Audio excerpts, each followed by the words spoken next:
Hola chicos, esta noche nosotros vamos a dejar de lado los libros de historia convencionales, esos que huelen a polvo y a hechos cuidadosamente seleccionados. En su lugar, vamos a caminar descalzos por el barro frío y el suelo cubierto de paja de una aldea que el tiempo olvidó, pero que la imaginación recuerda con una claridad inquietante. Nos adentraremos en un mundo donde las reglas sociales no estaban escritas en papel, sino grabadas en la piel, susurradas en rituales y demostradas con una brutalidad que hoy nos parecería sacada de una serie de televisión con demasiado presupuesto para efectos especiales y muy poco para recursos humanos. Entonces, antes de ponerte cómodo, tómate un momento para darle me gusta al video y suscribirte, pero solo si realmente disfrutas lo que hago aquí. Y mientras lo haces, déjame un comentario contándome desde qué rincón del mundo me estás viendo y qué hora es. ¿Una tarde tranquila en Santiago? ¿Una noche de insomnio en la Ciudad de México? Me fascina saber en qué momento del día uno decide que es una buena idea explorar las complejidades de la vida vikinga. Ahora, atenúa las luces. Tal vez encienda un ventilador para obtener ese suave zumbido de fondo y comencemos juntos el viaje de esta noche. Te encuentras de pie en el centro de tu mundo, que por ahora no es más grande que el puñado de casas de madera y turba que componen tu aldea.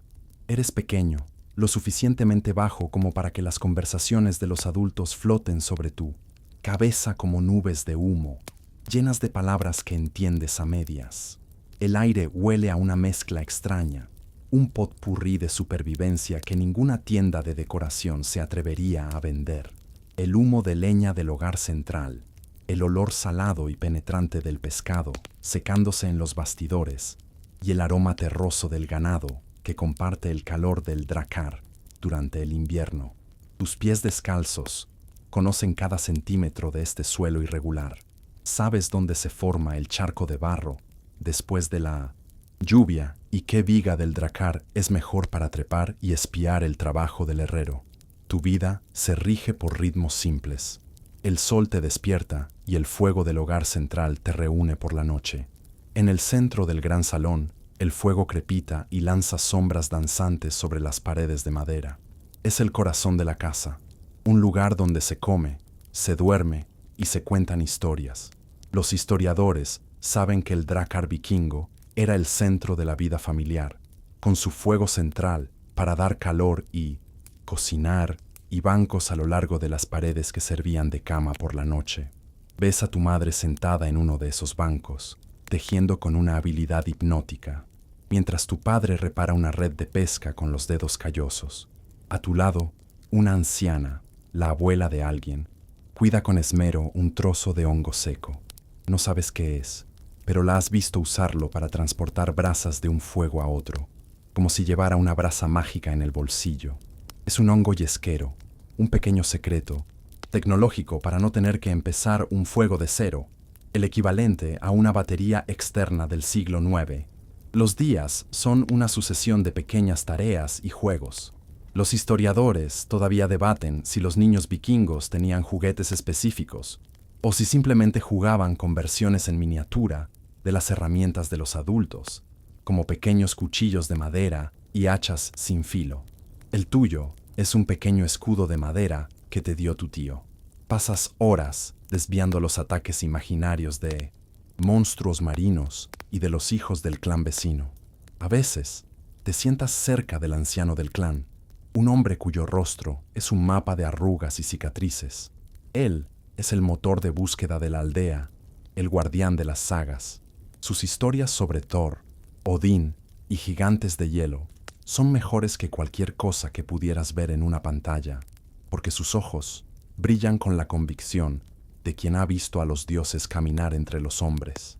En este momento, tu mundo es seguro, predecible y está lleno de una magia tranquila, pero sientes que algo se agita en el horizonte, un cambio que flota en el aire, tan sutil como el cambio de las estaciones. Ese cambio que sentías en el aire se vuelve más tangible a medida que el siguiente invierno se acerca.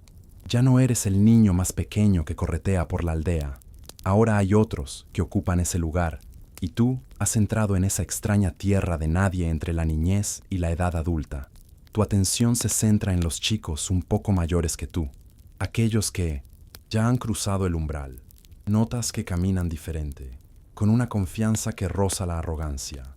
Sus voces, antes agudas, ahora se quiebran en un gruñido incierto, como si un oso pequeño estuviera aprendiendo a rugir. Ya no juegan con escudos de madera, ahora practican con hachas y espadas reales en un claro apartado del bosque, bajo la atenta mirada de un guerrero veterano. El sonido del acero chocando contra los escudos resuena en la aldea, un sonido que antes era solo ruido de fondo, pero que ahora te parece una cuenta atrás. Empiezas a escuchar fragmentos de conversaciones, susurros que se apagan cuando te acercas, palabras como probar su valía, o hacerse un nombre, o el bautismo del guerrero flotan en el aire. No entiendes del todo lo que significan, pero intuyes que es un proceso del que no hay vuelta atrás. Ves a un grupo de estos adolescentes sentados alrededor de un fuego, una noche. No ríen ni bromean como antes. Hay una tensión en sus hombros, una mirada seria en sus ojos. Parecen los miembros de un club exclusivo y ligeramente aterrador, y la cuota de inscripción parece implicar algo más que un simple juramento. La sociedad vikinga esperaba que los chicos se convirtieran en adultos funcionales alrededor de los 12 o 15 años, momento en el que se esperaba que asumieran responsabilidades de adultos, ya fuera en la granja, en el mar o en la batalla. Sientes que tu fecha límite se acerca, como un examen final para el que nadie te ha dado los libros para estudiar. Un día, escuchas a dos ancianos hablar mientras reparan una vela. Mencionan el término dreng y lo dicen con un tono de respeto. Es una palabra que has oído antes, referida a los jóvenes guerreros más prometedores.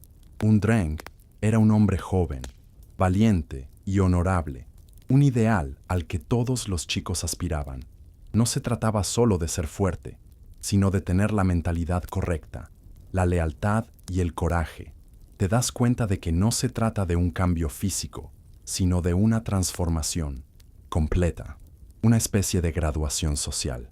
Los historiadores todavía debaten si estos ritos de paso eran ceremonias formales y estandarizadas en toda Escandinavia, o si variaban drásticamente de un clan a otro, siendo algunos mucho más brutales que otros. Basado en las miradas nerviosas de los chicos mayores de tu aldea, apuestas a que el vuestro no es precisamente una fiesta con pastel y regalos. La angustia adolescente vikinga, te imaginas, debe ser muy parecida a la moderna, solo que con menos poesía oscura y más posibilidades de perder un dedo durante la clase de gimnasia, que aquí consiste en talar árboles y levantar piedras. Ves a tu padre observándote desde el otro lado del patio. Su mirada es evaluadora, casi calculadora. Ya no te ves solo como su hijo, sino como una inversión, una promesa de futuro para el clan. La presión empieza a acumularse en tu pecho, un nudo de expectación y pavor. Sabes que pronto serás llamado. Pronto tendrás que dejar atrás el escudo de madera y empuñar el acero de verdad. Y tendrás que demostrar, de una manera que todavía no comprendes del todo, que eres digno de llevar el nombre de tu familia y de sentarte entre los hombres libres de tu clan. El viento del norte parece susurrar tu nombre, y por primera vez suena menos como una canción de cuna y más como una advertencia. Tu creciente conciencia del mundo de los adultos te lleva a fijarte en un grupo de personas que siempre han estado ahí, pero que habías aprendido a no ver. Son las sombras que se mueven por los bordes de la vida de la aldea, las figuras silenciosas que sirven la hidromiel, vacían los cubos de desperdicios y realizan las tareas más duras sin recibir una palabra de agradecimiento. Son los thralls, los esclavos del clan, y de repente empiezas a ver las líneas invisibles que los rodean. Te das cuenta de que nunca se sientan en los mismos bancos que los hombres y mujeres libres en el dracar. Duermen en la zona más fría y con más corrientes de aire, cerca de la entrada, casi junto al ganado. Nunca inician una conversación, y cuando se les habla, responden con la cabeza gacha, evitando el contacto visual. Su existencia es un murmullo constante bajo la ruidosa vida de la aldea, y tú estás empezando a entender su idioma. Un día, mientras ayudas a tu madre a salar pescado, ves al jefe del clan, el Jarl, reprender a un thrall por derramar accidentalmente un poco de agua. No hay gritos, solo unas palabras frías y cortantes que parecen golpear al esclavo con más fuerza que un puño. El hombre, que es mucho más grande que el Jarl, simplemente se encoge y murmura una disculpa, limpiando el desastre con una rapidez desesperada. La frialdad de la interacción te hiela la sangre. Te das cuenta de que la fuerza física no lo es todo en este mundo. El estatus lo es todo. La sociedad vikinga estaba rígidamente dividida en tres clases: los jarls o la nobleza, los carls o los hombres libres como tu familia, y los thralls, que no tenían derechos legales y eran considerados propiedad. Eran el equivalente a un electrodoméstico útil, pero sin manual de instrucciones ni garantía. Más tarde, le preguntas a tu madre por qué el thrall no se defendió. Ella deja de trabajar por un momento y te mira con una expresión seria. Porque no puede, dice simplemente. No es como nosotros. Fue tomado en una incursión, o es hijo de alguien que fue tomado. Su voluntad no le pertenece. Su tono es definitivo. Una puerta que se cierra. Te deja claro que no es un tema para discutir. Es simplemente como son las cosas. Esta revelación te golpea. Estas personas que se ven como tú, que sangran como tú, no son consideradas personas de la misma manera. Son herramientas, posesiones. Los historiadores todavía debaten el grado de movilidad social que existía para los thralls y sus descendientes. ¿Podía el hijo de un esclavo, con suficiente suerte o habilidad, llegar a ser un guerrero respetado, o estaba su linaje manchado para siempre? La mayoría de las evidencias sugieren que la mancha era difícil, si no imposible, de lavar. Ves a un anciano en la aldea que sabes que fue un thrall en su juventud. Fue liberado por su amo hace muchos años, un proceso conocido como ley Singi. A pesar de ser técnicamente libre, todavía se mueve con la misma cautela, con la misma deferencia. Los demás lo tratan con una cortesía distante, pero nunca lo incluyen en las decisiones importantes ni en las celebraciones más íntimas. Es un recordatorio viviente de que incluso la libertad tiene sus límites. Te imaginas su vida, siempre en el margen, siempre un extraño. Su situación te hace pensar en tu propio futuro, en la ceremonia que se avecina.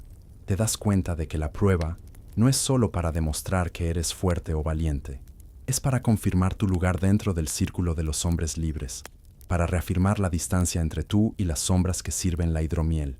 La libertad, te das cuenta, no es solo la ausencia de cadenas, es un estatus que hay que ganar y defender, y el precio parece ser cada vez más alto. La noche llega sin previo aviso, o quizás sí hubo avisos, pero decidiste ignorarlos. La forma en que los hombres te miraban durante la cena, el silencio expectante de tu madre, el pesado apretón de tu padre en tu hombro que decía, es hora. Te encuentras en el gran salón, que esta noche parece más ruidoso, más caluroso y más intimidante que nunca. El aire es denso por el humo del fuego, el olor a carne asada, sudor y cerveza derramada. Te sientes como si estuvieras en el escenario de una obra de teatro cuyo guión no has leído, y todos los demás conocen sus líneas. Un tío tuyo te empuja un cuerno de bebida en las manos. Es pesado, pulido por el uso, y está lleno hasta el borde de hidromiel. La primera vez que bebes, el líquido dulce y fuerte te quema la garganta y te hace toser, provocando algunas risas ahogadas a tu alrededor. Bebe como un hombre, gruñe alguien, y lo haces, forzándote a tragar, sintiendo cómo el calor se extiende por tu estómago y una extraña ligereza se apodera de tu cabeza. Luego, tu padre se acerca y te entrega un cuchillo. No es de madera, es de hierro, con un filo que brilla a la luz del fuego. El mango de hueso es frío y sólido en tu mano sudorosa. Un hombre siempre lleva su cuchillo, dice, su voz más grave de lo normal. El consumo de hidromiel o cerveza era fundamental en casi todas las reuniones sociales y religiosas vikingas, sirviendo para sellar juramentos, celebrar victorias y, al parecer, para dar valor a los adolescentes aterrorizados. Te sientes atrapado en un torbellino de caras barbudas, gritos, canciones y brindis. Todos los ojos están puestos en ti. Es el peor examen oral de la historia, y la asignatura es Masculinidad 101. Te preguntan cosas, te desafían a luchar con un primo mayor que te derriba fácilmente entre las risas de la multitud. Cada prueba, cada desafío, te empuja más y más hacia un estado de confusión y desorientación, alimentado por la hidromiel. Los historiadores todavía debaten sobre la naturaleza exacta de la prueba íntima en estas iniciaciones. Las sagas lo insinúan, pero los detalles son escasos, dejando un velo de incertidumbre. Para ti, no hay incertidumbre, solo un miedo borroso. En el punto álgido de la ceremonia, cuando el ruido es ensordecedor y tu cabeza da vueltas, te empujan hacia un rincón oscuro del salón. El rugido de la multitud se convierte en un zumbido distante. Allí, una figura te espera. Apenas puedes distinguir su rostro en la penumbra. Te das cuenta de que es una de las Thralls, una joven que has visto trabajando en la aldea. Hay una expectativa en el aire, una orden no hablada. Tienes que actuar, tienes que tomar lo que se te ofrece, tienes que completar el ritual. No es un acto de deseo, ni siquiera de curiosidad. Es una actuación, una demostración pública de dominio. Tu corazón late con fuerza en tus oídos, ahogando cualquier pensamiento coherente. Es una prueba, y sientes con una certeza helada que suspender no es una opción. La noche se cierra a tu alrededor, y todo lo que recuerdas es el peso de las miradas de tu clan, incluso desde la oscuridad. El primer rayo de sol se filtra por el agujero del humo en el techo del dracar, una lanza de luz polvorienta que te golpea directamente en los ojos. Te despiertas con la boca seca, la cabeza palpitando al ritmo de un tambor invisible y un peso en el estómago que no tiene nada que ver con la hidromiel de anoche. La sala principal está en Fiminonocianba. Silencio, salvo por los ronquidos de algunos guerreros y el crepitar de las brasas del fuego. Te levantas con cuidado, sintiéndote extrañamente ajeno en tu propio cuerpo. Te vistes en silencio y sales a la fría y nítida luz de la mañana. La aldea es la misma de siempre. El herrero ya está en su fragua. El olor a pescado salado sigue en el aire. Los perros ladran a la distancia. Y sin embargo, algo fundamental ha cambiado. O, más bien, has cambiado tú. Mientras caminas hacia el pozo, los hombres, que antes te habrían ignorado, ahora te saludan con un breve asentimiento de cabeza. Es un gesto pequeño, casi imperceptible, pero para ti es un mundo. Es un reconocimiento. Te han aceptado en el club. Ves a un grupo de chicos de tu edad, los que aún no han pasado por el ritual. Te miran de una manera nueva, con una mezcla de respeto y un poco de miedo. Se preguntan qué pasó en el rincón oscuro del salón. Se preguntan cuándo les tocará a ellos. Tú te limitas a asentir, imitando el gesto de los hombres mayores, sintiéndote como un impostor. El cuchillo que tu padre te dio todavía está en tu cinturón. Lo tocas, y el frío del hierro parece recorrerte el brazo. Es un recordatorio tangible. La persona de la ceremonia, la joven Thrall, no está a la vista. Es como si se hubiera desvanecido, un accesorio de la obra que ya ha sido guardado. Lograr el respeto, la Virding, era crucial para un hombre vikingo, y se ganaba a través de las acciones. Anoche, realizaste una de esas acciones. Te sientes extrañamente vacío. Se suponía que debías sentirte orgulloso, fuerte, un hombre. En cambio, sientes una confusión persistente y el regusto amargo de la hidromiel y el miedo. Los historiadores todavía debaten el impacto psicológico a largo plazo de estos rituales. Creaban guerreros endurecidos y desensibilizados, o dejaban cicatrices emocionales que se manifestaban de otras maneras. Mirando el fiordo tranquilo, sospechas que la respuesta es ambas cosas. Te sientes como si hubieras subido de nivel en un juego extraño, pero te saltaste el tutorial y no estás seguro de las reglas. Ahora eres oficialmente un adulto, lo que parece implicar tener resaca, portar objetos afilados y sentir un nuevo tipo de soledad. Te pasas la mano por el brazo, pensando en los tatuajes que llevan algunos de los guerreros. Algunos dicen que un joven se hacía su primer tatuaje después de su iniciación, una runa para la fuerza o la protección. Es una idea tentadora, la de marcar este cambio de forma permanente, de reclamar la narrativa de tu propia piel. Quizás un símbolo para recordar que has sobrevivido, no solo a la ceremonia, sino a la mañana siguiente, a las miradas, al silencio. Te diriges a casa, con los hombros un poco más rectos que ayer. No te sientes como un hombre, no todavía, pero ya no eres un niño. Y en el duro mundo de tu aldea vikinga, esa es la única distinción que importa. La resaca de tu iniciación apenas ha desaparecido cuando llega la noticia. Flota por la aldea como el polen en primavera, una mezcla de emoción y tensión. El Jarl ha decidido que es tiempo de una incursión. Los barcos, que han pasado el invierno en tierra, están siendo preparados. Se les aplica brea en los cascos, se reparan las velas y se cargan con provisiones. Para ti, el anuncio es una sacudida eléctrica. Esta vez, no te quedarás en la orilla despidiendo a los guerreros. Esta vez, irás con ellos. Sientes un nudo en el estómago, que es una mezcla a partes iguales de miedo y un extraño anhelo de demostrar que la ceremonia de la otra noche no fue solo una farsa borracha. Afilas el hacha que te han asignado, una herramienta pesada y brutalmente simple. El sonido de la piedra de afilar contra el acero se convierte en la banda sonora de tus días, un shk, shk, shk, que parece contar los momentos que faltan para la partida.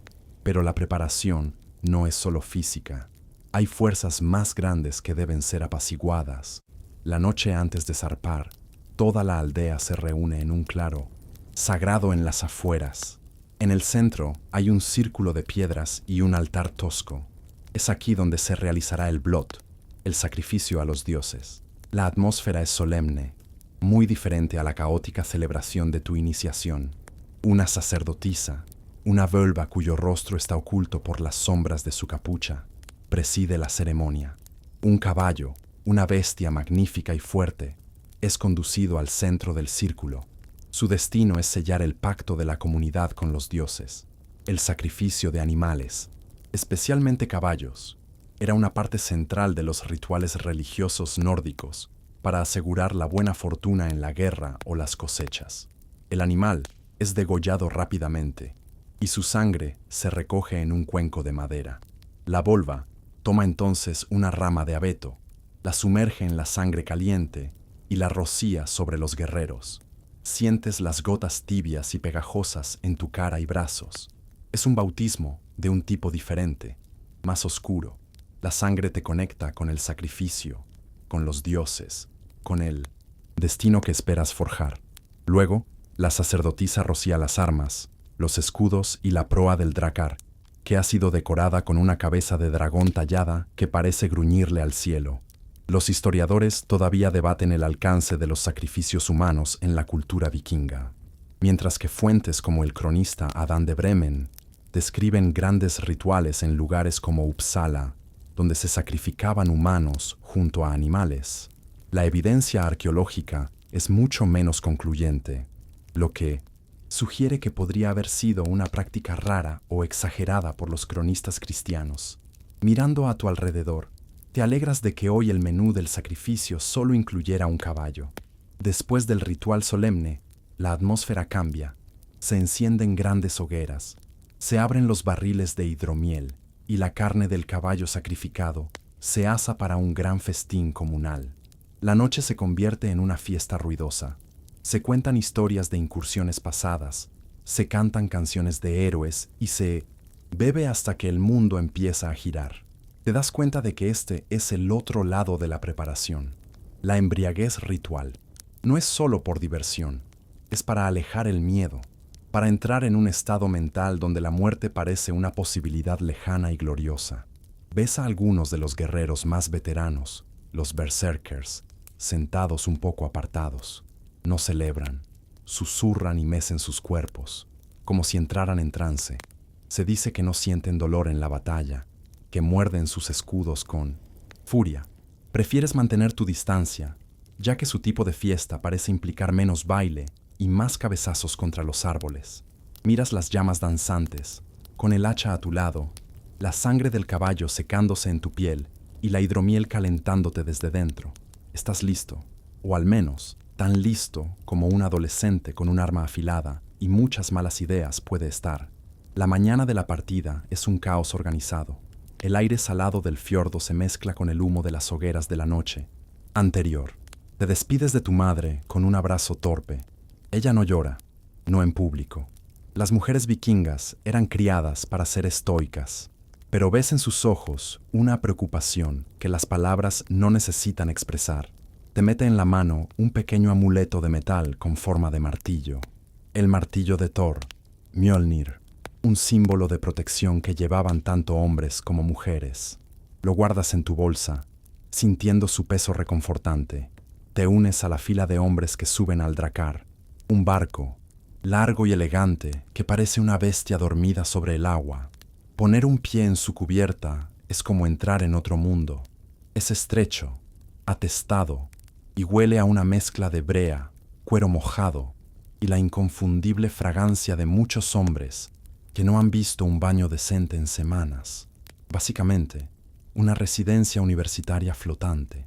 Encuentras tu lugar en uno de los bancos, junto a tu cofre de madera, donde guardas tus pocas posesiones.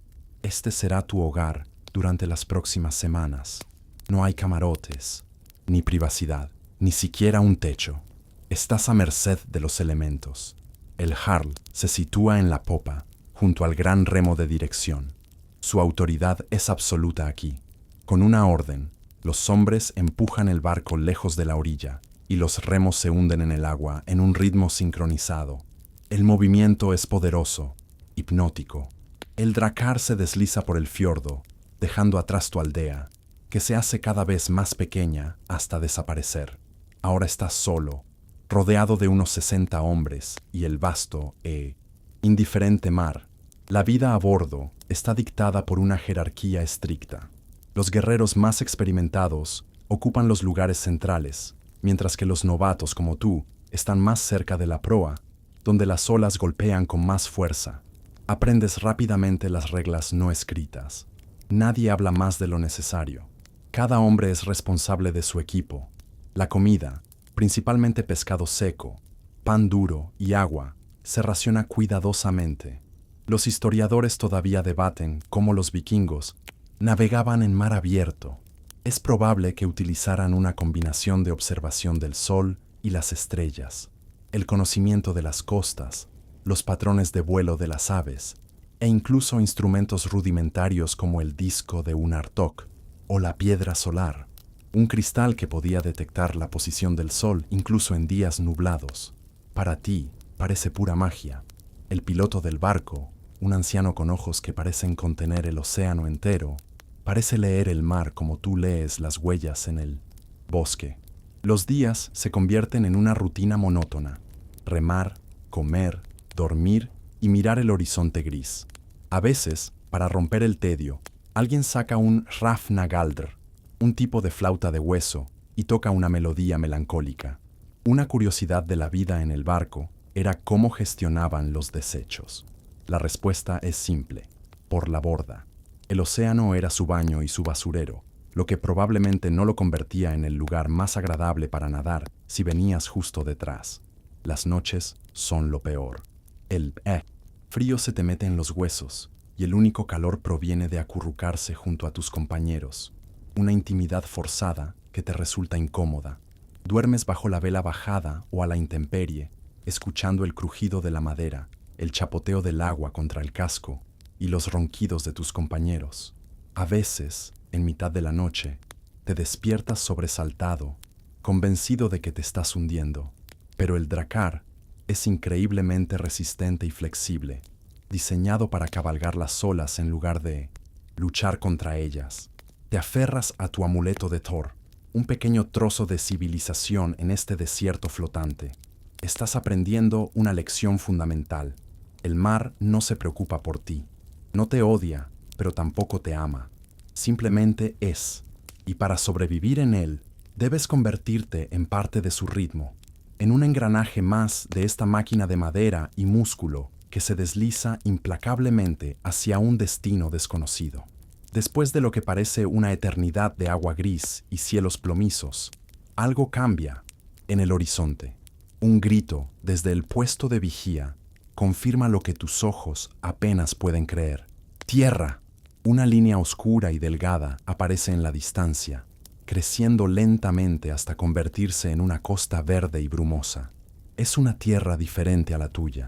No hay fiordos escarpados ni rocas desnudas. En su lugar, hay colinas suaves y una vegetación exuberante que te parece casi alienígena. Mientras el Drakkar se desliza sigilosamente a lo largo de la costa, el piloto busca un estuario o una bahía oculta donde puedan desembarcar sin ser vistos. El ambiente en el barco ha cambiado. La monotonía ha sido reemplazada por una tensión eléctrica.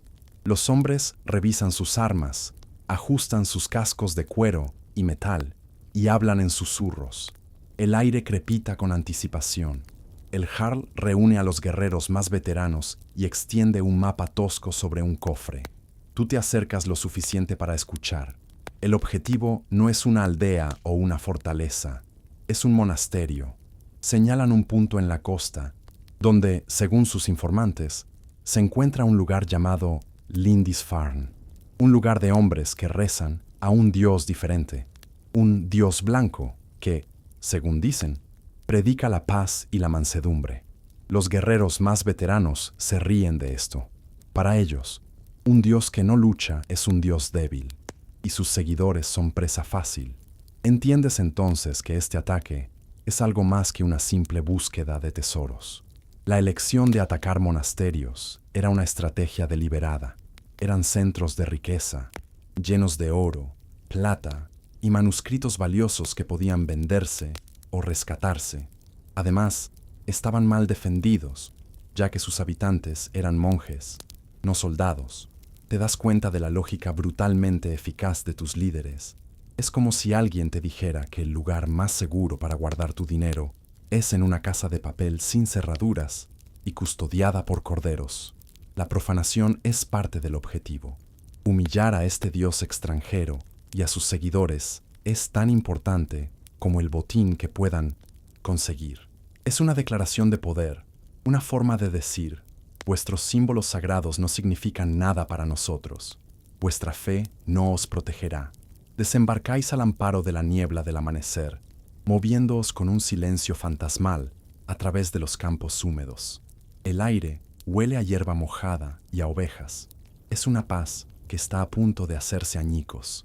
Te agazapas detrás de un muro de piedra y ves el monasterio por primera vez. Es una construcción de piedra sólida, con una torre que se alza hacia el cielo gris. De su interior proviene un sonido extraño, un canto monótono y melancólico. Son los monjes en sus oraciones matutinas. Los historiadores todavía debaten si los primeros ataques vikingos, como el de Lindisfarne en el 793 d.C., fueron el resultado de una población escandinava en crecimiento que necesitaba nuevas tierras, o si fueron una represalia contra la expansión del cristianismo y los intentos de Carlomagno de convertir a los paganos por la fuerza. Sea cual sea la razón, para ti, agazapado en la hierba húmeda, solo hay una cosa clara: vas a ser parte de un acto que será recordado con terror durante siglos. Tu corazón late con fuerza contra tus costillas.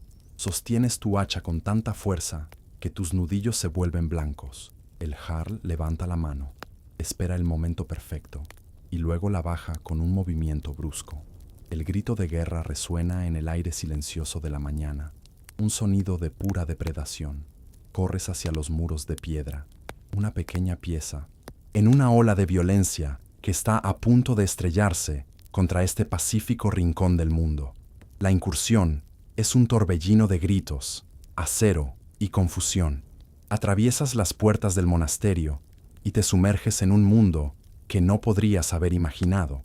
Hombres vestidos con túnicas marrones y con la parte superior de la cabeza afeitada corren en todas direcciones. Sus rostros, una máscara de terror e incredulidad, no ofrecen resistencia.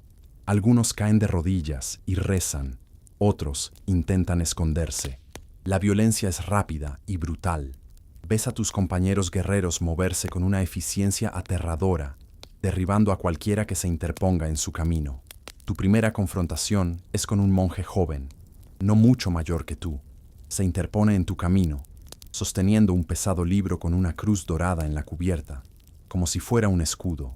Por un segundo, dudas. Pero el guerrero que corre a tu lado no lo hace, y el monje cae con un gemido ahogado. La sangre salpica las páginas del libro. Te abres paso por los pasillos de piedra fría, siguiendo a los demás. El objetivo principal es la capilla, un lugar de techos altos y ventanas de colores. Ves a los guerreros arrancar cruces de oro de las paredes, vaciar cofres llenos de copas de plata y desgarrar tapices bordados. No hay respeto por nada. Todo lo que brilla o parece valioso se amontona en el centro, pero pronto te das cuenta de que no todo el botín es inanimado. Oyes gritos provenientes de una parte más profunda del monasterio. Sigues el sonido y llegas a un claustro interior, un pequeño jardín rodeado de arcos. Allí, varios guerreros han acorralado a un grupo de mujeres. Llevan túnicas oscuras y velos blancos. Son las monjas, las novias de su dios. Ahora entiendes el verdadero significado del botín humano. La captura de personas, especialmente mujeres y clérigos, era una parte fundamental de la economía de las incursiones. Podían ser vendidos como esclavos, rescatados por sus comunidades por grandes sumas, o, en el caso de las mujeres, convertirse en posesiones personales. ¿Ves cómo las mujeres son tratadas con la misma brutalidad impersonal que los objetos de oro? Son arrastradas, empujadas y atadas. Sus velos son arrancados, revelando rostros pálidos y aterrorizados. Te ordenan que ayudes a atar a una de ellas. Es joven, con ojos azules muy abiertos por el pánico. Tiembla mientras le atas las muñecas con una cuerda áspera. Evitas su mirada, centrándote en la tarea, sintiendo el calor de su piel bajo tus dedos. Te sientes extrañamente distante, como si estuvieras viendo la escena desde fuera de tu propio cuerpo. No es solo por su valor como esclavas. Ves la sonrisa cruel en el rostro del Jarl, mientras contempla a las mujeres capturadas. Son un trofeo ideológico. Tomar a las mujeres consagradas a otro dios es la máxima humillación para el enemigo. Es una profanación en su forma más personal. Es pisotear lo más sagrado de su fe y llevárselo a casa como recuerdo.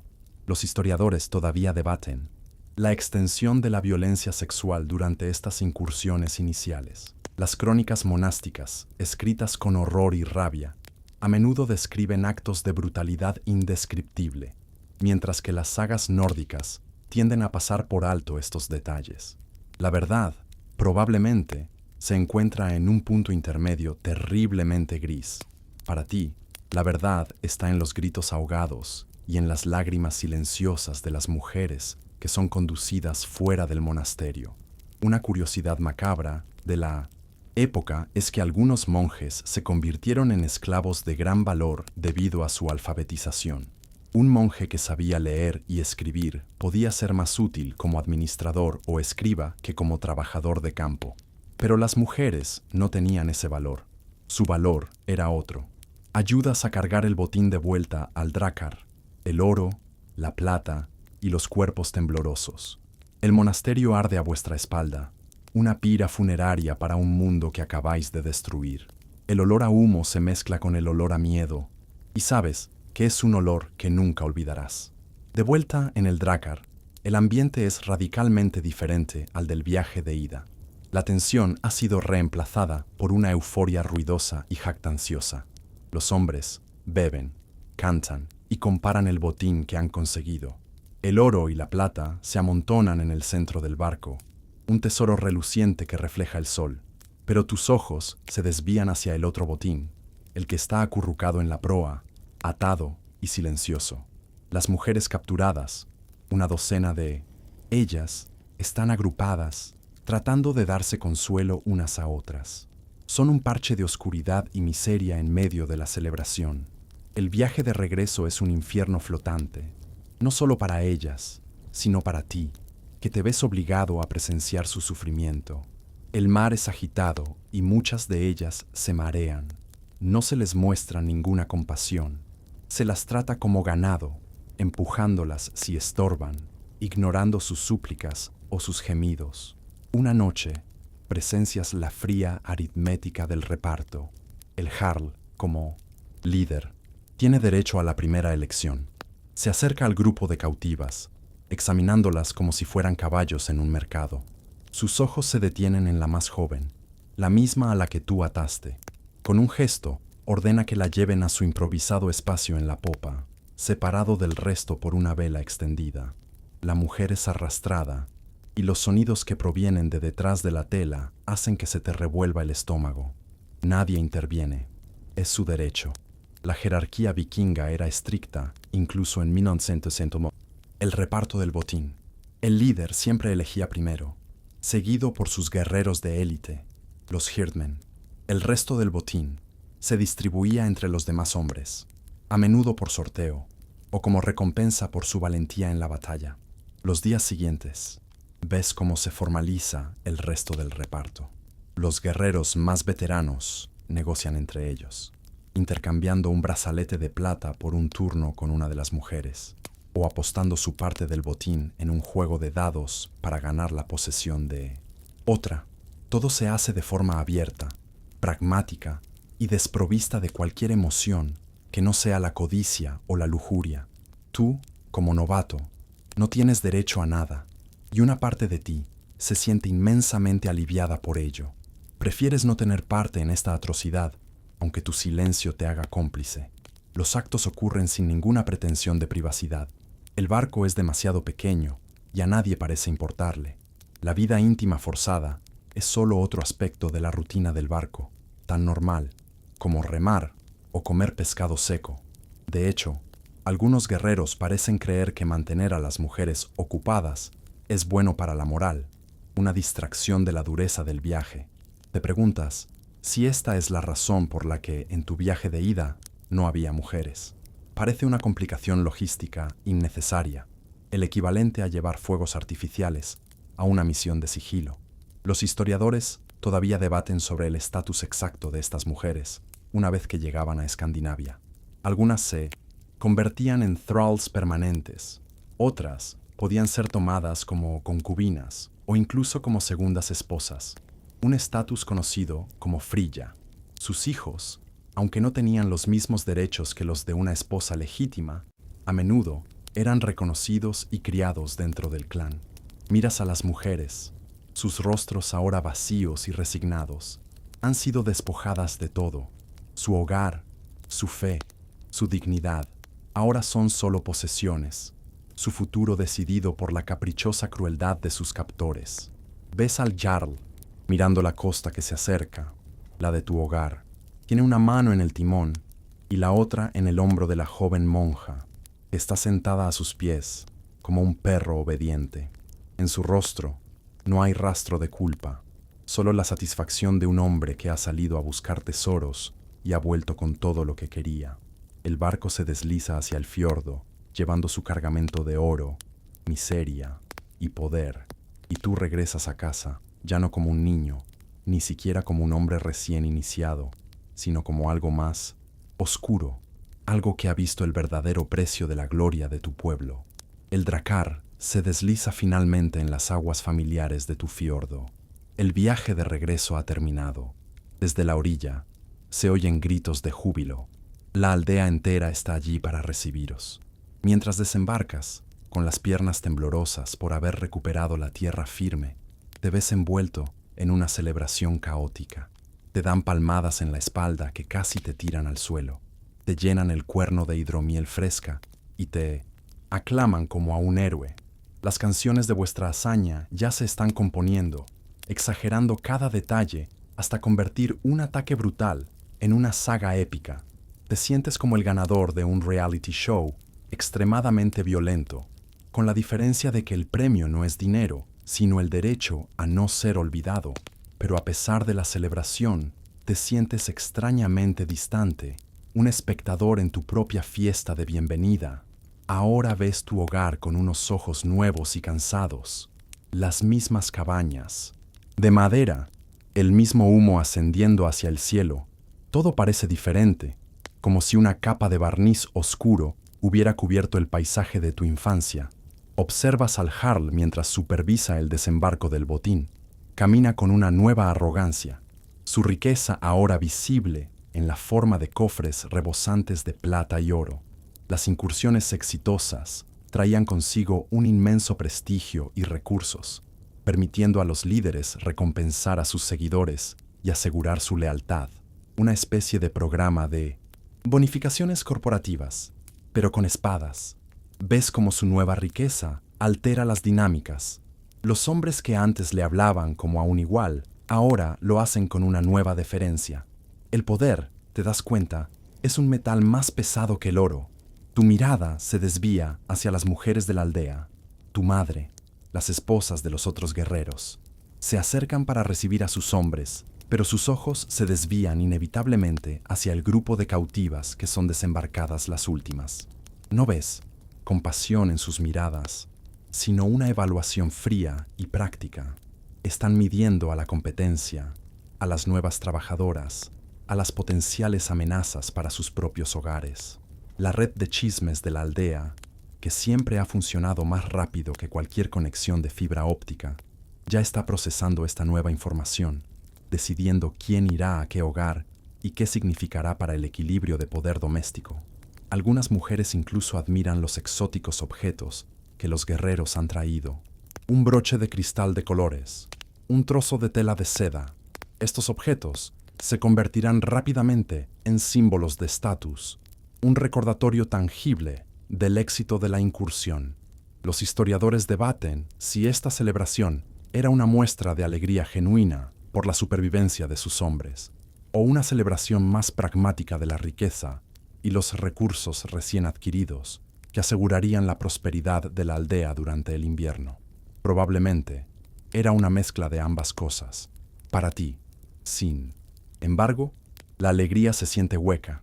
Te unes al festín, comes la carne asada y bebes la hidromiel, pero el sabor a ceniza y miedo del monasterio en llamas todavía perdura en tu memoria.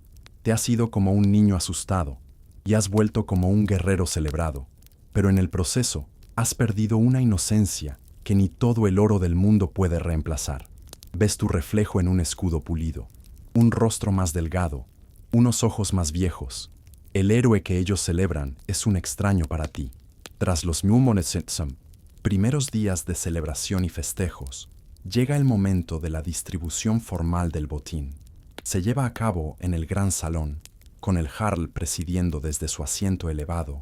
El oro, la plata y las armas se dividen según el rango y la contribución de cada guerrero. Recibes una pequeña bolsa de monedas de plata y un brazalete que te pones con un orgullo incierto. Pero entonces llega la distribución del botín humano. La mayoría de las monjas del monasterio se quedan en la casa del jarl, pero hay otras cautivas de incursiones anteriores que también forman parte del reparto, y para tu sorpresa, te llaman. Como participante de pleno derecho en la incursión, te corresponde una parte. Te asignan una de las thralls, una joven de una tierra lejana, capturada en una escaramuza de la que no formaste parte. De repente, el horror abstracto que presenciaste en el barco se convierte en una realidad personal y doméstica. La mujer, cuyo nombre ni siquiera sabes, es conducida a la zona del Drakkar, que tu familia ocupa. Ahora es tu responsabilidad, tu posesión. Se sienta en un rincón, en silencio, con la mirada perdida. Intentas darle una orden, decirle que ayude a tu madre con la colada, y las palabras se te atascan en la garganta. Ser el jefe por primera vez es extrañamente incómodo, sobre todo cuando tu único empleado duerme a 3 metros de ti y te mira con ojos que contienen un universo de miedo y resentimiento. Tu madre, pragmática como siempre, se encarga de la situación, dándole a la joven tareas que hacer con gestos y pocas palabras. Ella obedece en silencio, una sombra eficiente en tu hogar. La ley vikinga era muy clara sobre el estatus de los thralls. Códigos como la ley del Gulating noruega especificaban las multas por dañar o matar al esclavo de otro hombre, tratándolo exactamente como cualquier otra propiedad, como un barco o una vaca. Esta mujer en tu hogar no es una persona ante la ley, es un objeto, y la cultura que te rodea, la misma que te celebró como un héroe, espera que la trates como tal. Hay una expectativa no dicha que flota en el aire denso del Drakkar, una presión silenciosa para que ejerzas todos tus derechos como su amo. La idea de una intimidad forzada, que en el barco te pareció una brutalidad lejana, Ahora es una posibilidad que acecha en tu propio espacio vital. Te encuentras evitándola, saliendo de la casa innecesariamente, sintiéndote un extraño en tu propio hogar. Los historiadores debaten intensamente sobre la naturaleza de las relaciones íntimas entre amos y esclavas. ¿Eran universalmente coercitivas o podían existir formas de afecto o dependencia mutua dentro de esta estructura de poder profundamente desigual? Desde tu perspectiva, solo ves la desigualdad. La ves en la forma en que ella se sobresalta cuando te acercas, en la forma en que nunca te mira a los ojos, en el silencio que la envuelve como una armadura. Tenerla es como tener un dispositivo inteligente para el hogar que funciona con tristeza y miedo, y que te recuerda constantemente tu propio papel en el sistema que la ha aplastado. Te acuestas por la noche en tu banco, escuchando su respiración suave y regular desde el otro lado del fuego. Te preguntas por su hogar, por su familia, por el nombre que sus padres le dieron. Poseer a una persona, descubres, es una carga mucho más pesada que cualquier hacha. Mientras luchas con la incómoda realidad de tu nueva propiedad, empiezas a observar con más atención cómo funcionan los otros hogares. Tu mirada se centra en las mujeres libres de tu clan, y te das cuenta de que el poder en tu mundo tiene muchas formas, y no todas ellas se empuñan en la mano. Observas a tu madre, con tu padre a menudo ausente en incursiones o viajes de comercio. Ella es la verdadera directora general de la granja. Se levanta antes que nadie y se acuesta la última. Gestiona las reservas de alimentos para el invierno. Dirige el trabajo de los pocos thralls que tiene la familia. Negocia con los comerciantes que pasan por la aldea, intercambiando lana por sal o herramientas. Su autoridad es silenciosa, pero absoluta. Y notas, por primera vez, el gran manojo de llaves de bronce que cuelga de un broche en su cintura. Son las llaves de los cofres de comida y de los almacenes, y su sonido metálico al caminar es un símbolo de su estatus. Son la tarjeta de acceso de la administradora de la casa. Luego, tu atención se vuelve hacia la esposa del Jarl. No es simplemente una figura decorativa que se sienta a su lado durante los festines. Es una jugadora política astuta. La ves recibir a los enviados de otros clanes. Su hospitalidad es una herramienta diplomática. Escuchas al Jarl consultarle en voz baja durante las reuniones del Thing, la Asamblea de Hombres Libres. Su aprobación o desaprobación puede influir en la reputación de un guerrero. Una sonrisa suya puede indicar favor, mientras que una mirada fría puede ser una sentencia social. Te das cuenta de que, si bien los hombres controlan el mundo de la guerra y la política pública, las mujeres gobiernan el dominio del hogar, la economía y la red social que mantiene unido al clan. Su poder es menos obvio, pero igual de fundamental. Las mujeres vikingas, a diferencia de muchas de sus contemporáneas europeas, podían heredar propiedades, dirigir un negocio e incluso solicitar el divorcio, lo que les otorgaba una notable autonomía legal. Un día, ves a la esposa del Jarl resolviendo una disputa entre dos familias por un trozo de tierra. No levanta la voz, pero sus palabras son firmes y su juicio es aceptado sin rechistar. Es entonces cuando entiendes que las llaves que llevan las mujeres casadas no son solo para el almacén de comida, son las llaves del orden social, de la continuidad, de la propia estructura de la vida del clan. Los historiadores debaten el alcance real de este poder femenino. ¿Eran verdaderas socias en el manejo del clan, o su autoridad estaba siempre subordinada y dependía en última instancia de la buena voluntad de sus maridos y parientes masculinos? Mirando a tu madre dirigir la granja con puño de hierro y a la esposa del Jarl manejar la política del Drakkar con la sutileza de una araña tejiendo su tela, sospechas que la respuesta no es tan simple. Una curiosidad que observas es cómo las mujeres usan las redes de parentesco. Tu madre mantiene un contacto constante con sus hermanas y primas de aldeas vecinas. A través de ellas fluye información sobre precios, cosechas, alianzas y peligros. Es una red de inteligencia informal, pero increíblemente eficaz. Te das cuenta de que has subestimado enormemente a las mujeres de tu mundo. Las habías visto como figuras secundarias en las sagas de los hombres. Ahora ves que son las autoras silenciosas de gran parte de la historia, las que tejen no solo la lana, sino también el tejido social, que permite que los hombres salgan a buscar la gloria, sabiendo que encontrarán un hogar al que volver, un hogar que funciona gracias a un poder que no necesita gritar para ser obedecido. Tu nueva comprensión del poder femenino y la pragmática naturaleza de las relaciones en tu aldea se cristaliza un día de otoño. Has estado observando durante meses la situación de una mujer llamada Sigrid. Su esposo, Bjorn, un guerrero formidable, zarpó en una expedición hacia el este hace ya 3 inviernos. No ha habido noticias. La mayoría lo da por muerto, perdido en los vastos ríos de Rus o caído en alguna escaramuza olvidada. Sigrid ha mantenido su granja a flote con la ayuda de sus hijos pequeños y un thrall anciano, pero la tarea es abrumadora. Últimamente, has notado que Gunnar, el herrero, pasa cada vez más tiempo en su casa, ayudando a reparar el techo, afilando sus herramientas, compartiendo su comida junto al fuego.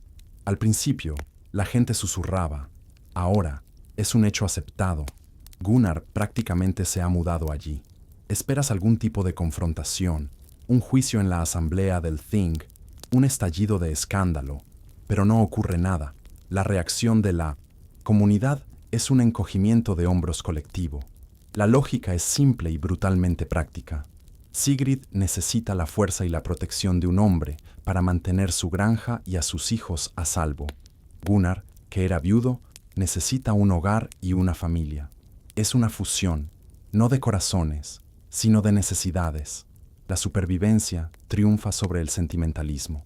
Esta actitud está, de hecho, codificada en algunas leyes escandinavas.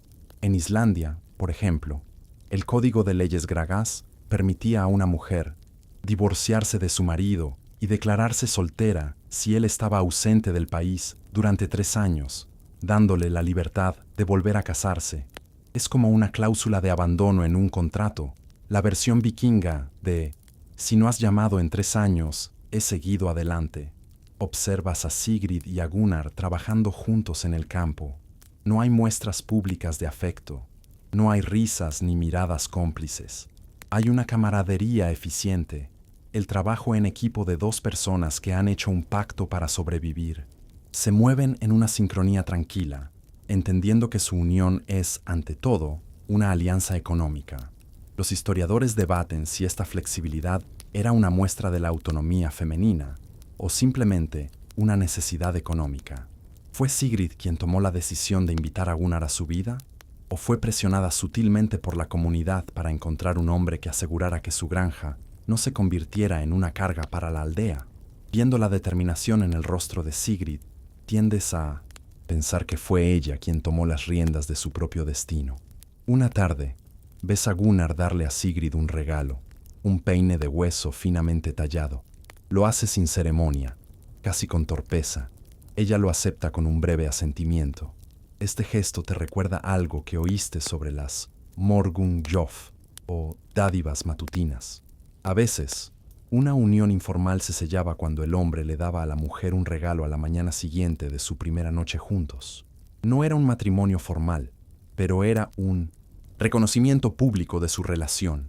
Este mundo, te das cuenta, está lleno de reglas no escritas, de contratos silenciosos y de un pragmatismo que corta como el viento del norte. El amor romántico, el que cantan los poetas, parece ser un lujo. La lealtad, la supervivencia y la continuidad del hogar son la verdadera moneda de cambio. Sigrid y Gunnar no tienen una historia de amor, tienen un plan de negocios, y en este duro mundo, eso podría ser incluso más valioso. Apenas te has acostumbrado a la idea de las uniones informales como la de Sigrid y Gunnar. Cuando te ves inmerso en el proceso de un matrimonio formal y en toda regla, tu primo mayor, Olaf, ha llegado a la edad de casarse y tu familia ha decidido que es hora de forjar una alianza con un clan de un fiordo vecino. Te envían como parte de la delegación encabezada por tu tío para negociar los términos. La experiencia te despoja de cualquier noción romántica que pudieras albergar sobre el matrimonio. Esto no es una historia de amor, Es una fusión de empresas. La reunión tiene lugar en el gran salón de la otra familia. Te sientas en un banco, observando en silencio mientras tu tío y el padre de la novia, dos hombres curtidos y con cara de pocos amigos, se sientan a una mesa, con cuernos de hidromiel a mano. La conversación comienza no con cumplidos, sino con negocios. Tu tío expone la oferta, el mundr, o el precio de la novia, que la familia del novio paga. Ofrece 10 cabezas de ganado, 2 brazaletes de plata y una espada de buena calidad. El padre de la novia frunce el ceño y contraataca, describiendo la heimanfilia, la dote que su hija traerá al matrimonio. Telas finas, herramientas de cocina, un cofre de madera tallada y un thrall entrenado en la cría de ovejas. La negociación es tensa y meticulosa. Discuten sobre la salud de las ovejas, la procedencia del acero de la espada e incluso el linaje del thrall. Suena menos a una conversación sobre unir a dos personas y más a un episodio de un programa de subastas de almacenes. La novia, una joven llamada Freydis, no está presente. Sus pensamientos, deseos o sentimientos sobre casarse con tu primo, a quien probablemente nunca ha visto, son completamente irrelevantes para la transacción. El matrimonio en la era vikinga era fundamentalmente un contrato legal y económico entre dos familias, diseñado para consolidar la riqueza, forjar alianzas y producir herederos.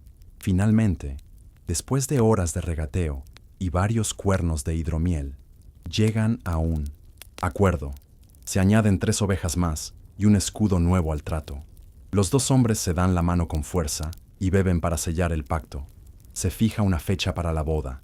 Te sientes extrañamente aliviado y un poco asqueado. Has visto cómo se ha comprado y vendido el futuro de una persona, empaquetado con ganado y metal. Los historiadores debaten cuánto espacio existía para el afecto personal dentro de estos matrimonios concertados. ¿Era el amor una feliz coincidencia que podía surgir con el tiempo? ¿O era un concepto completamente ajeno a la institución del matrimonio, reservado para los poemas de los Skalds y las relaciones extramatrimoniales? Mirando la cara de satisfacción de tu tío, que acaba de cerrar un buen trato, sospechas que el amor no figuraba en la lista de activos.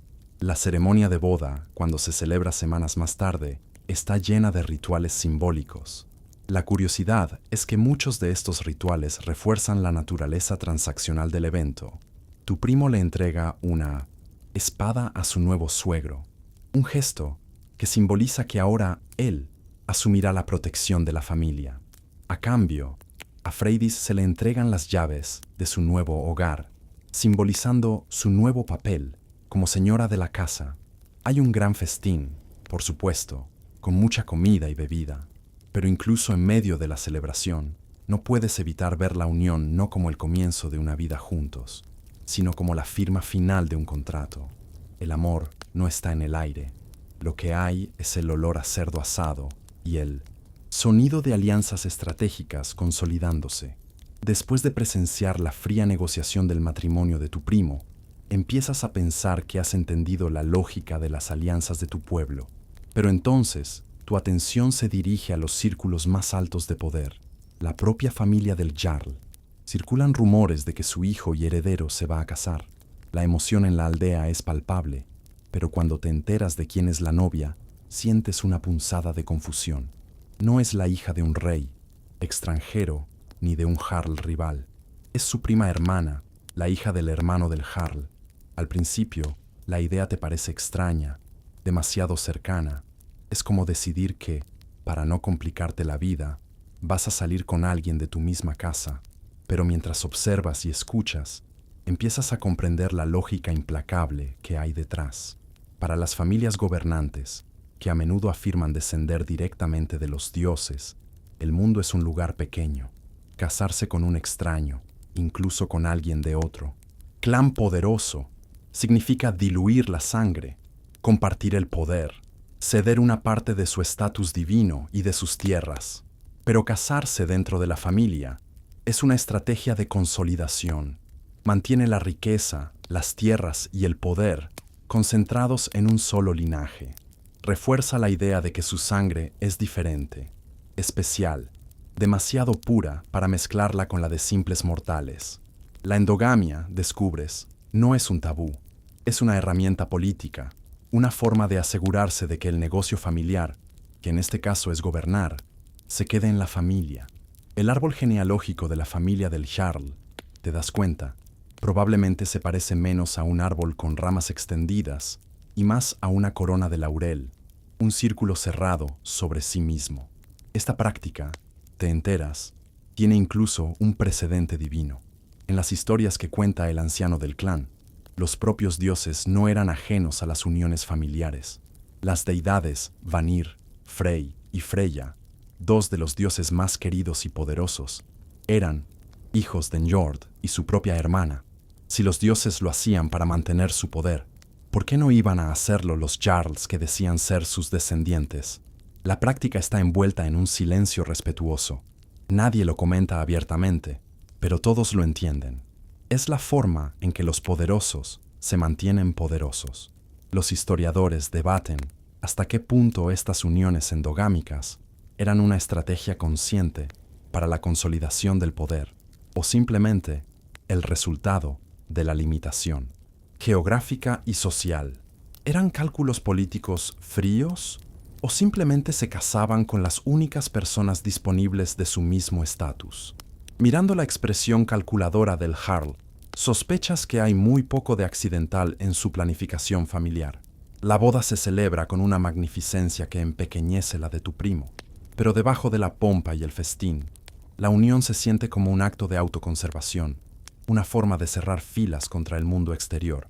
Es una declaración de que son diferentes, de que juegan con otro conjunto de reglas, y te das cuenta de una verdad inquietante. Cuanto más poder tienes, más pequeño y solitario se vuelve tu mundo, hasta el punto de que los únicos aliados en los que puedes confiar son los que llevan tu misma sangre.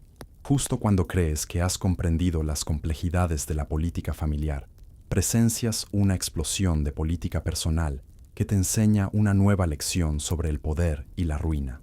La disputa comienza por algo trivial.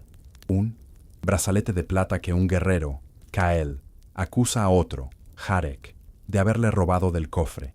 La tensión aumenta durante días. Todos en la aldea esperan un desafío a un Holmgang, un duelo formal para resolver el asunto con acero. Pero Kael, aunque es fuerte, no es el luchador más hábil. Jarek, en cambio, es rápido y letal.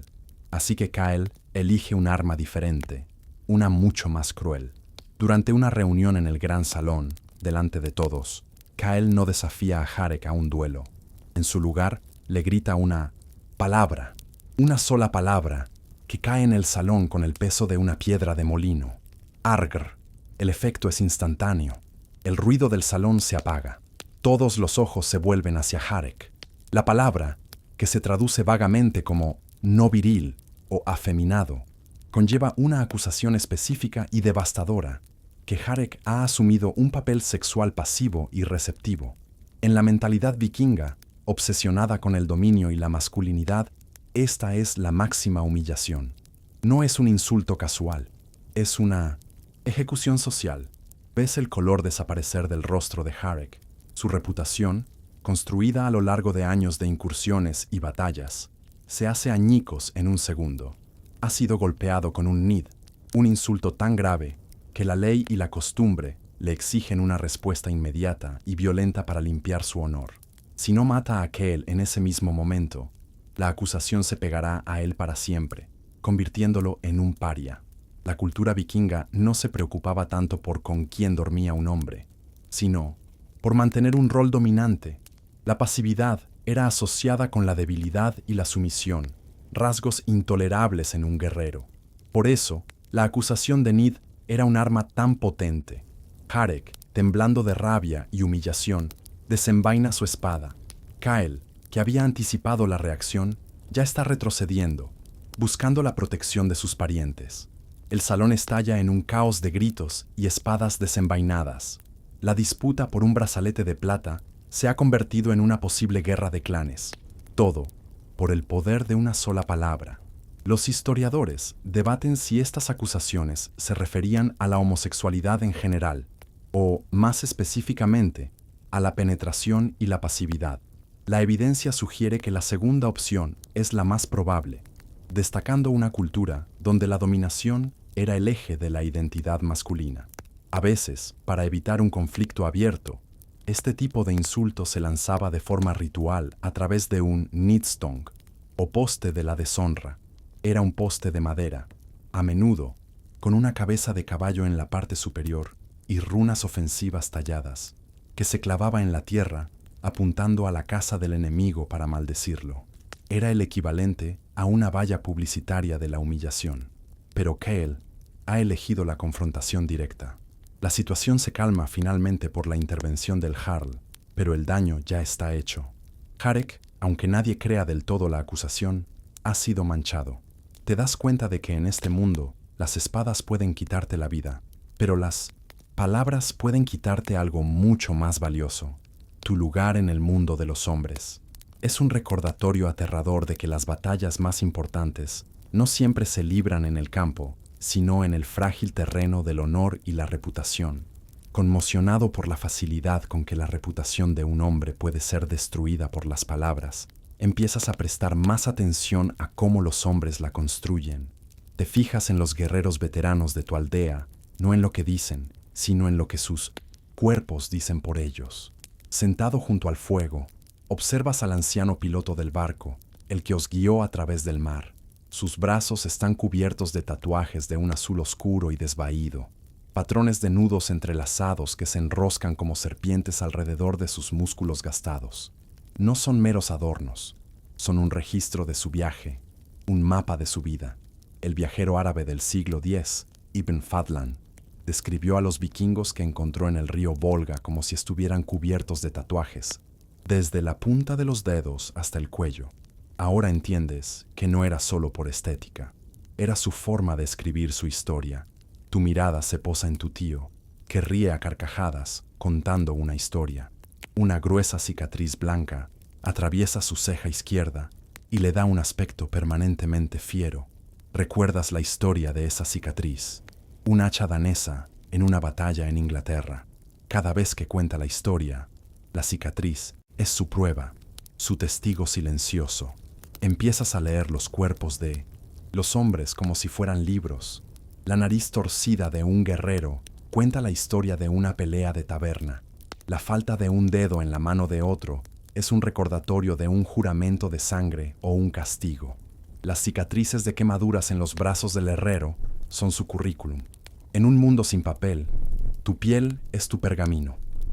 Es tu historial de servicio, tu lista de logros, tu prueba de resistencia. Los historiadores debaten el significado exacto de los símbolos tatuados. ¿Eran amuletos mágicos para la protección en la batalla? ¿Representaban a un animal totémico o a un dios patrón? ¿O simplemente indicaban la lealtad a un jarl en particular? Sin un diccionario de tatuajes vikingos, es imposible saberlo con certeza. Pero para ti, su significado es claro. Dicen: he vivido, he luchado, he sobrevivido. Incluso ves a algunos de los guerreros más jóvenes con pequeñas cicatrices deliberadas en el pecho o los brazos. No son de batalla. Te enteras de que algunos hombres se hacían un pequeño corte para conmemorar una victoria importante o un enemigo al que habían matado. Es una forma de llevar la cuenta, una contabilidad de la violencia escrita en carne. Su piel es su perfil de LinkedIn, y una cicatriz impresionante es como ser recomendado para pillaje y saqueo por 50 personas. Este lenguaje corporal se extiende más allá de las cicatrices y los tatuajes. La forma en que un hombre lleva sus armas, la calidad de su ropa, el número de brazaletes de plata en sus brazos, todo ello son señales de su estatus y su historia. Un hombre sin cicatrices es un hombre no probado. Un hombre sin tatuajes es una página en blanco. Te miras las manos, todavía lisas y sin marcas. Te sientes incompleto, como un libro sin palabras. Comprendes que para hacerte un nombre en este mundo, no solo tendrás que realizar grandes hazañas, sino que tendrás que llevar las pruebas de esas hazañas grabadas en tu propio ser. Tu cuerpo no es solo un vehículo para tu espíritu, es el lienzo sobre el que pintarás la saga de tu vida. con tinta, con fuego y con acero. El conflicto que comenzó con el brazalete de plata y fue avivado por el insulto del Nid no puede ser contenido. Las disculpas no son suficientes y las compensaciones son rechazadas.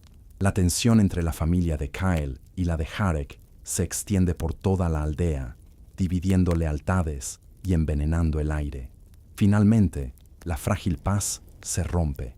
La disputa familiar se convierte en una guerra de clanes en toda regla y te encuentras arrastrado a ella, luchando no contra extraños en una tierra lejana, sino contra hombres que conoces de toda la vida, hombres con los que has compartido el hidromiel, cuyos hijos juegan con los tuyos.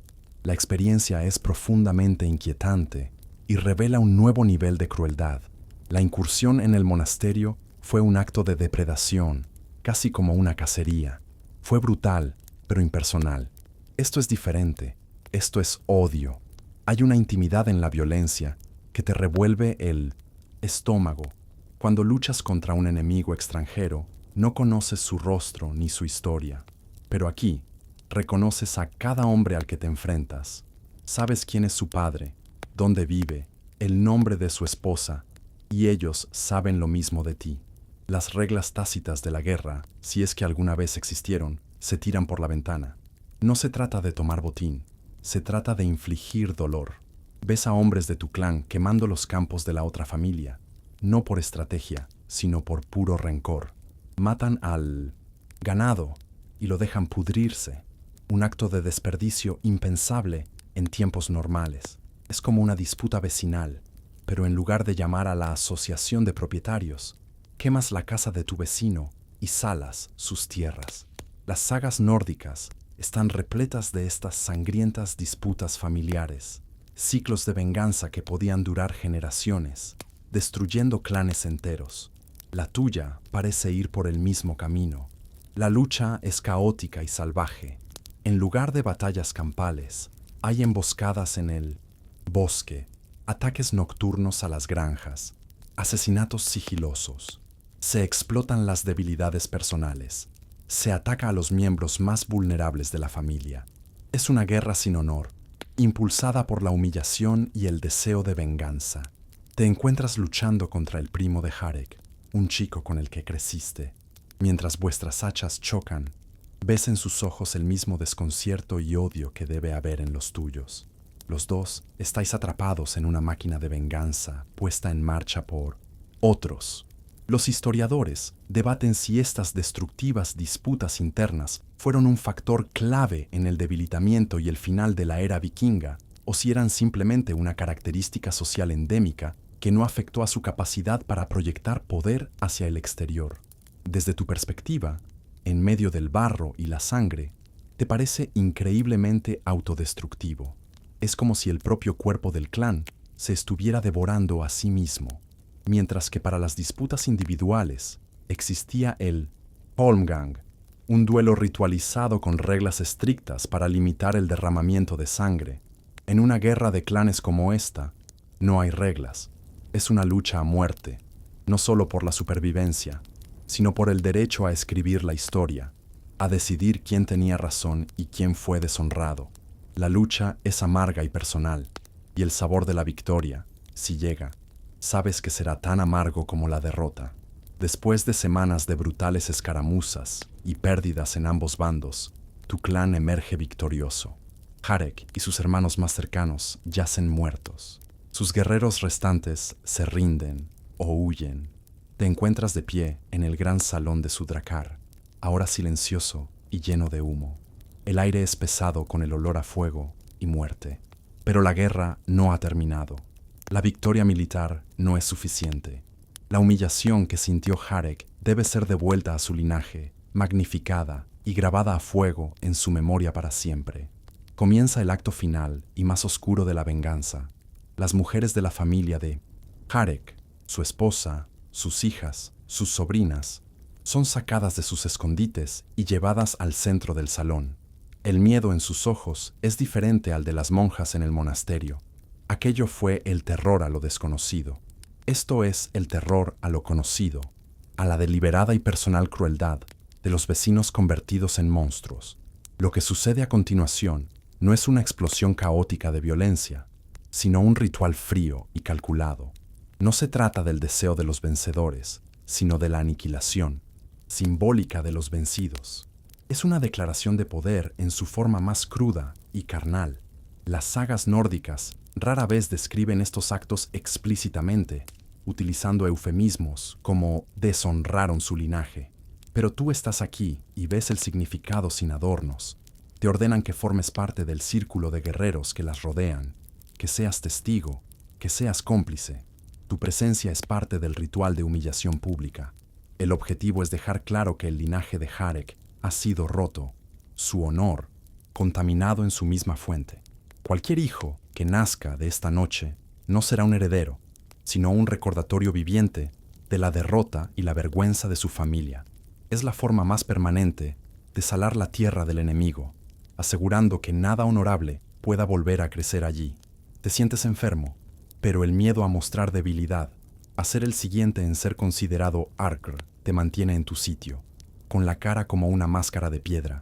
Es la máxima expresión de la guerra psicológica, una que trasciende el campo de batalla y ataca el núcleo de la identidad del enemigo, su sangre y su futuro.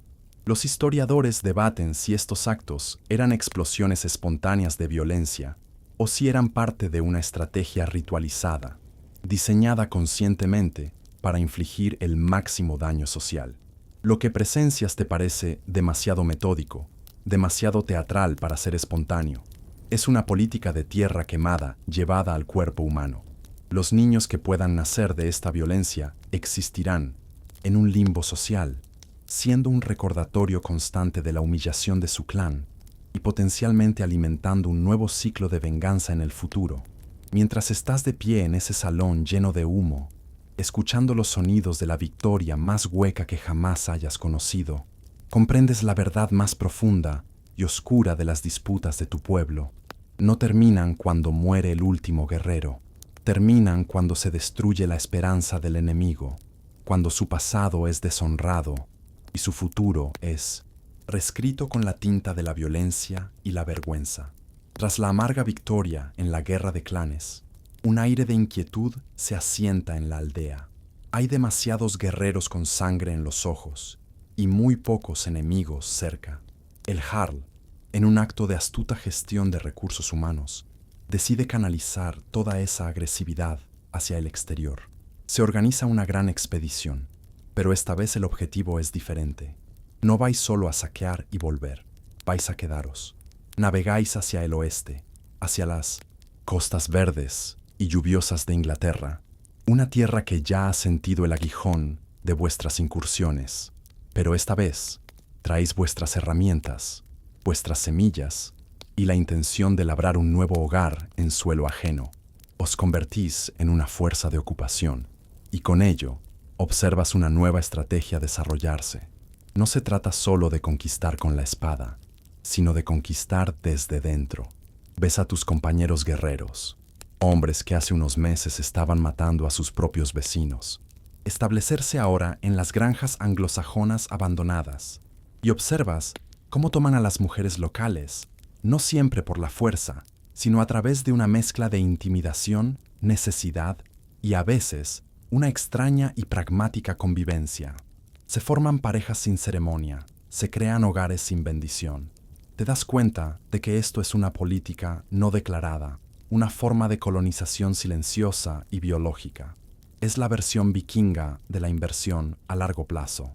Dejar hijos con sangre nórdica en esta tierra es una forma de asegurar un reclamo futuro, de difuminar la línea entre invasor y nativo hasta que sea irreconocible. Los estudios genéticos modernos en las áreas de Gran Bretaña, que formaron el Danelaw, muestran una cantidad significativa de ADN escandinavo, una prueba silenciosa de que esta estrategia de asentamiento y mezcla fue un éxito rotundo. No fue solo una ocupación militar, fue una fusión de pueblos.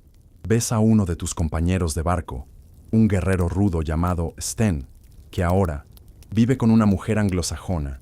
Tienen un hijo pequeño, un niño con el pelo rubio de su padre y los ojos oscuros de su madre. El niño balbucea una extraña mezcla de nórdico antiguo y sajón antiguo. Es el rostro del futuro, un futuro híbrido que tu gente está construyendo deliberadamente.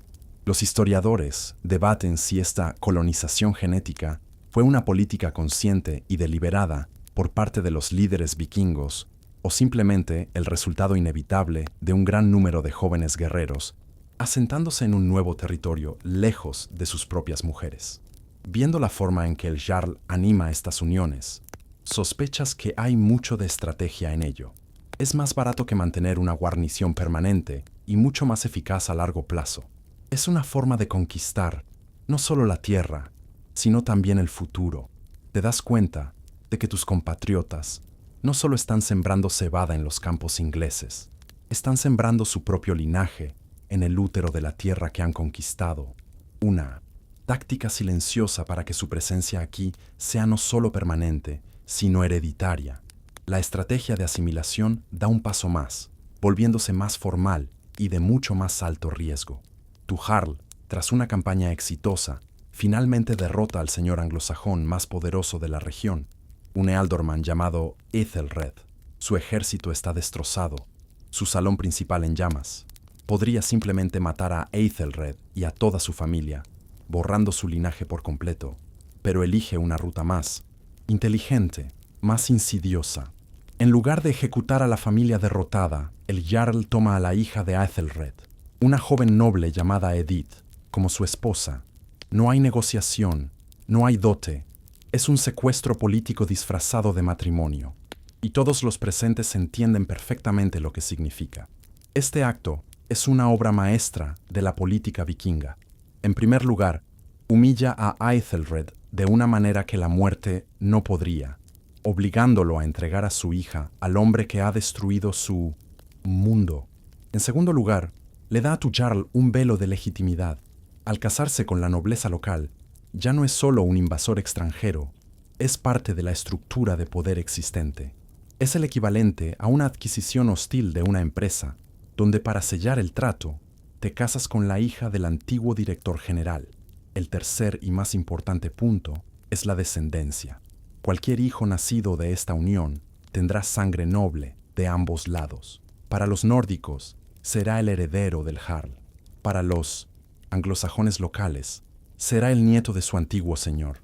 Este niño se convertirá en un puente, un gobernante cuya legitimidad será difícil de cuestionar. La historia está llena de ejemplos de esta táctica. El más famoso es quizás el de Rollo, el vikingo que se convirtió en el primer gobernante de Normandía. A cambio de detener sus ataques, el rey franco, Carlos el Simple, le concedió tierras y la mano de su hija, Gisela, convirtiendo a un señor de la guerra en un duque. La joven Edith se encuentra, ahora en una posición increíblemente precaria. Se la viste con sedas y se la sienta junto al Jarl, pero es una prisionera en una jaula de oro. Su valor reside en su útero y en su capacidad para actuar como un puente entre su pueblo resentido y sus nuevos amos. Su seguridad personal depende enteramente de la frágil paz que su propio sacrificio ha comprado. Los historiadores debaten sobre la agencia de estas mujeres nobles. ¿Eran meros peones pasivos en los juegos de poder de los hombres?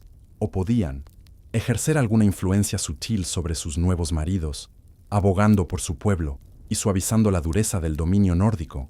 Observando a Edith, sentada con la espalda recta y una expresión indescifrable, mientras tu Jarl brinda por su alianza, te preguntas qué piensa.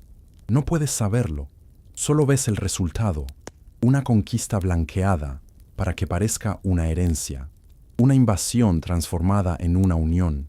Es la demostración final de que la herramienta más poderosa de tu pueblo no es el hacha, sino su comprensión brutalmente pragmática de la naturaleza humana, del poder y de la sangre. Una noche, mientras estás de guardia bajo un cielo inglés lleno de estrellas desconocidas, te encuentras reflexionando sobre todo lo que has visto y hecho. El ritual de iniciación, la brutalidad de la incursión, la fría lógica del reparto de esclavos, la guerra fratricida entre clanes, las uniones pragmáticas y los matrimonios políticos forzados. Tu vida ha sido un torbellino de violencia, deseo, estrategia y supervivencia. Buscando algún tipo de sentido en el caos, tu mente se vuelve hacia las historias de los dioses que aprendiste de niño, sentado junto al fuego en tu aldea natal, y de repente, todo encaja de una manera inquietante. El mundo caótico de los hombres no es más que un pálido reflejo del mundo infinitamente más caótico de los dioses. Piensas en Freyja, la hermosa diosa del amor, la fertilidad y la belleza, pero ella también era una diosa de la guerra, que reclamaba la mitad de los guerreros caídos en batalla para su salón. Sesrumnir era una hechicera poderosa, maestra del Seidr, y las historias, como las que cuenta el dios Loki en el poema Lokasenna, la acusan de una promiscuidad legendaria, de haber dormido con todos los dioses, e incluso con su propio hermano. Su sexualidad no era una fuente de vergüenza, sino una herramienta, una fuente de su inmenso poder e independencia. Ves el eco de su arquetipo en las mujeres fuertes y pragmáticas de tu clan, que usan su influencia y su cuerpo para navegar por un mundo peligroso. Luego, piensas en Odín, el padre de todo, el dios de la sabiduría, la guerra y la muerte.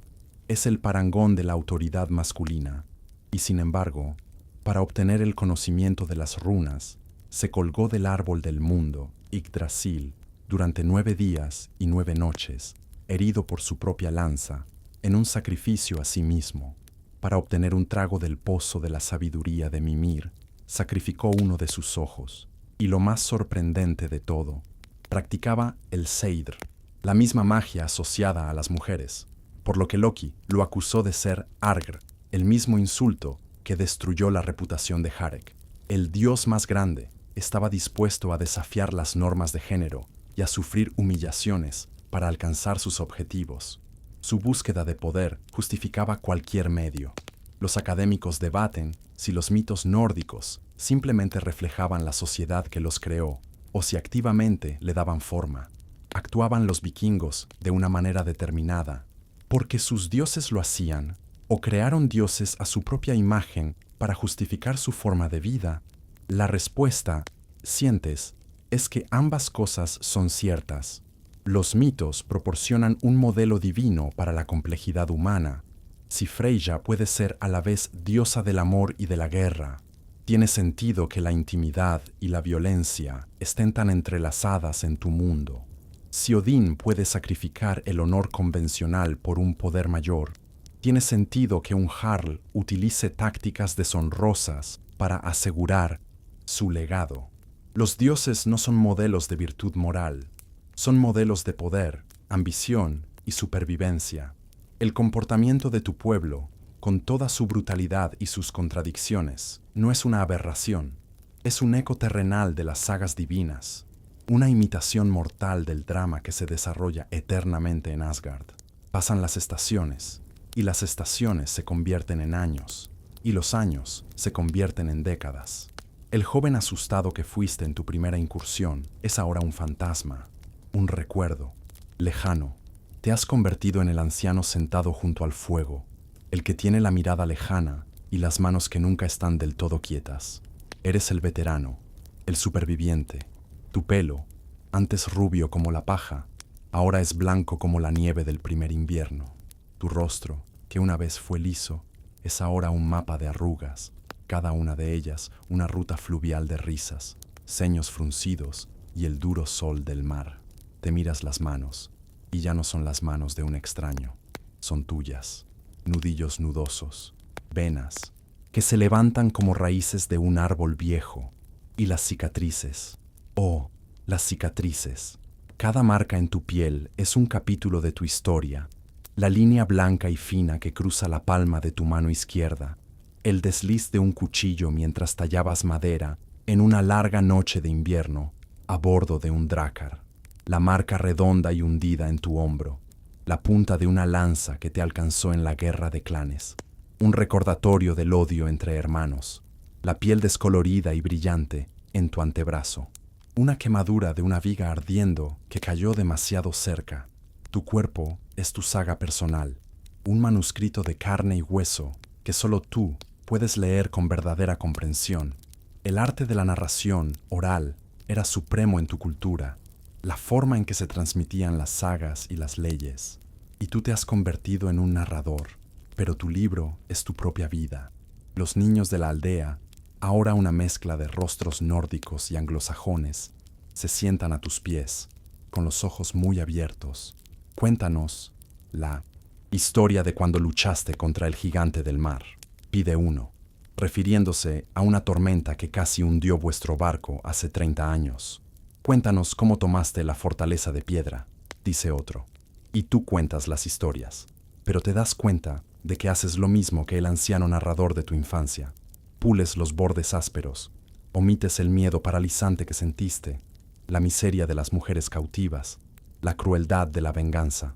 Transformas el caos sangriento en una aventura heroica. Conviertes la supervivencia desesperada en una muestra de valor. Editas tu propia vida para la versión de audiencias jóvenes, porque la verdad completa es demasiado pesada para sus hombros. Los historiadores debaten cómo se percibía la vejez en la sociedad vikinga. ¿Eran los ancianos universalmente respetados por su sabiduría, o se les consideraba una carga en una cultura que valoraba la fuerza? Mirando los rostros atentos de los niños, entiendes que un guerrero que sobrevive para hacerse viejo se convierte en algo más valioso que un luchador. Se convierte en un archivo viviente, en un puente hacia el pasado. Tu fuerza ya no está en tus brazos, sino en tus recuerdos. Tus articulaciones pueden predecir la lluvia con más precisión que cualquier vidente, pero tu mente contiene los tesoros que el tiempo no puede corroer, las historias. Te has convertido en el guardián de la memoria de tu clan, y esa, te das cuenta, es la última y más importante batalla que te queda por librar. Una tarde, te alejas del ruido del gran salón y caminas lentamente hacia la orilla del fiordo. El aire es fresco y huele a sal y a pino. Te sientas en una roca grande y lisa, la misma roca en la que te sentabas de niño, sintiendo el frío de la piedra a través de tu ropa.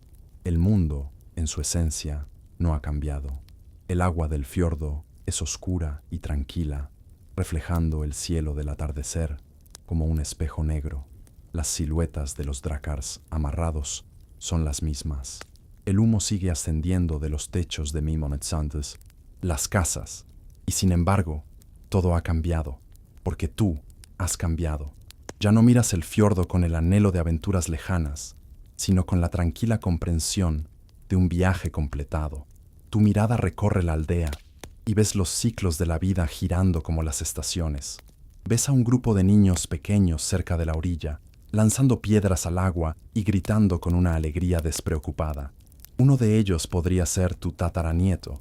Ves a un grupo de hombres jóvenes, fuertes y arrogantes, reparando una vela en un dracar, sus risas resonando en el aire tranquilo.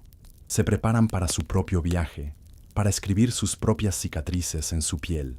Ves a una mujer joven, con los rasgos mezclados de tu pueblo y de esta tierra, caminar con paso seguro, llevando las llaves de su hogar en la cintura. La vida continúa, imparable, un río que fluye a través de las generaciones. Piensas en el legado que tu pueblo ha dejado, no solo en las sagas cantadas junto al fuego, sino en las silenciosas historias escritas en la sangre de las naciones. Un imperio invisible de genes y costumbres, esparcido desde las estepas de Rus hasta las costas de una tierra nueva que llaman Vinland.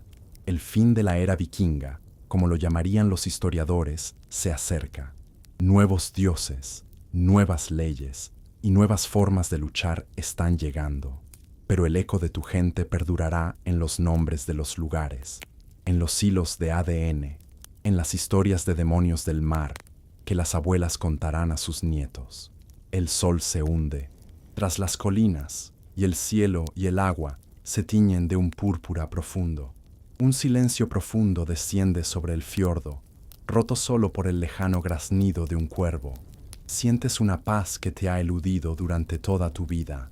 Has sido guerrero, marido, padre y ahora anciano. Has visto la belleza y la brutalidad, el honor y la traición, el amor y el odio, y al final, todo se desvanece en el silencio del fiordo. El viaje ha terminado.